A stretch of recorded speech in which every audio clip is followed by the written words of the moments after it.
I never wanted a relationship where we had to try again. I never wanted a relationship where I had to forgive the person for hurting me so bad because they made a selfish decision to do so and also put the relationship and my emotions and feelings in jeopardy. I never wanted to ever need space from the person that I was with. I never wanted to have to settle when it came to attraction to the person that I was pursuing and wanting to spend the rest of my life with. I didn't want to have to settle and say, well, she kind of looks good and I kind of appreciate her emotional well-being and I kind of appreciate her mental state and I didn't want to do any of that. I wasn't looking for somebody who was perfect. I wasn't looking for somebody who had it all. I was looking for somebody who wanted to love and be loved. I was looking for somebody who was attractive to me and who was attracted to me not only physically but mentally, emotionally as well. Somebody who understood what a relationship required and was willing to put in the work to have a relationship. I was looking for somebody who was getting to know me, not somebody who they thought I could be or somebody they wanted me to be, but like me, like Ryan. I want you to see me and understand who I am and love me for me, and I want to love you for you.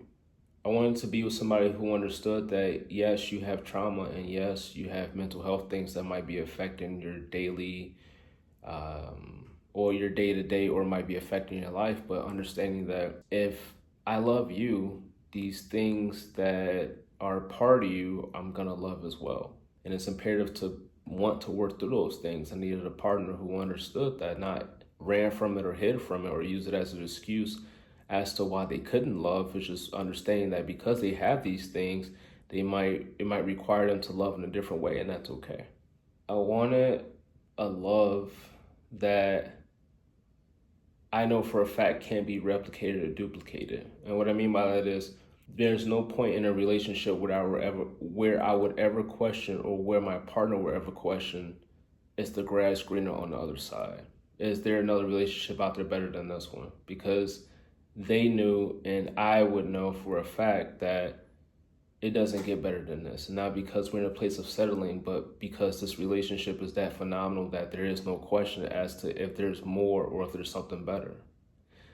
And also feeling like they and I would choose this relationship over and over and over again, no matter what lifetime, no matter if it's today, tomorrow, or next year, this relationship will always, always, always be. No matter how hard life gets, no matter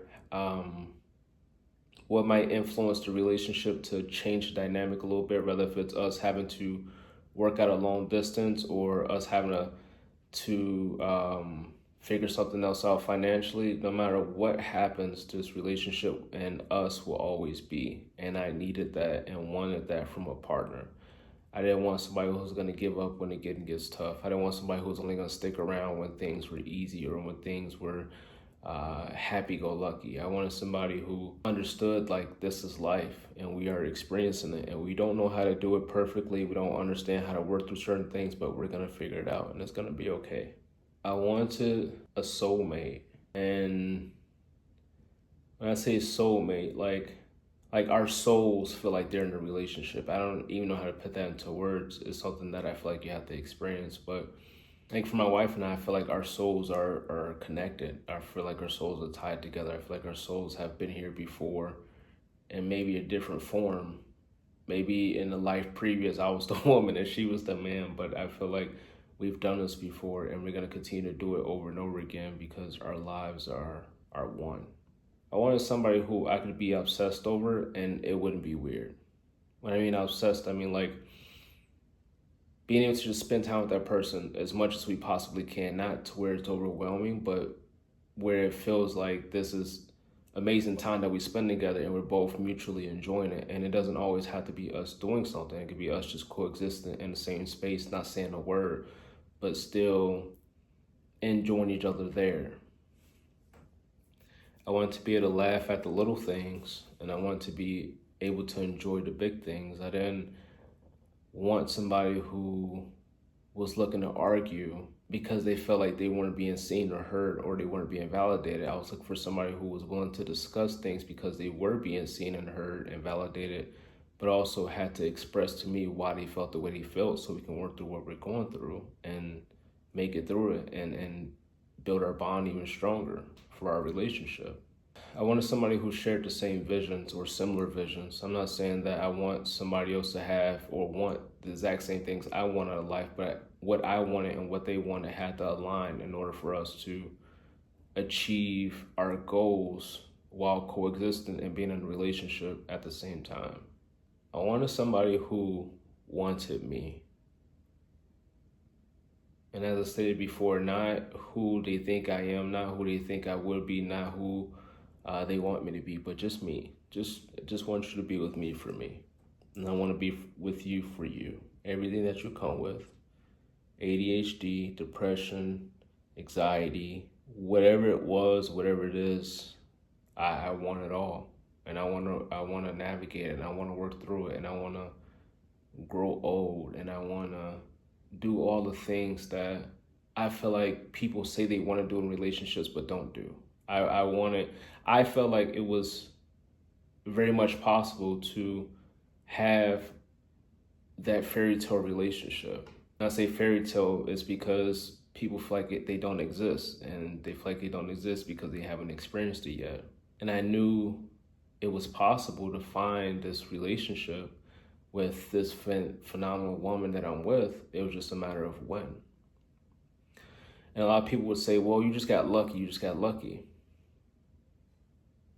I can't agree, because that would discredit all the work that I did as an individual to become a better version of myself, and also to become a better potential partner for the woman that I spend the rest of my life with. I had to work through my trauma. I had to work through communication. I had to work through feelings and emotions. I had to understand what emotional intelligence was. I had to learn how to treat women with respect and kindness, and understand women in a different light, and learn how to navigate women. Like, I had to teach myself, and I had to grow, and I had to learn, and I had to become better, because I was in no position for the longest time to be any woman's forever. No matter how many women I might have met, no matter how many amazing women I would have met, if I were dating, whatever the case is, but I would not have been ready. There was no way. There was so much work that I needed to do. But when I did all the work, then I can expect reciprocation from somebody, because at that point in time, I'm capable of giving them the things that I'm capable of giving them things that I'm expecting for them to give me. Their reciprocation. And maybe the lucky part came in, and maybe not. Because I say maybe because I met my wife on Tinder, the dating app Tinder, and I could say maybe the lucky part came in when I found her and we matched on Tinder. But then again, Tinder has an algorithm that matches you with people who might have similar interests. So even then, that might not have been luck. I believe in the right place, right time. Sometimes you're just in the right place, and it's just they're at the right time.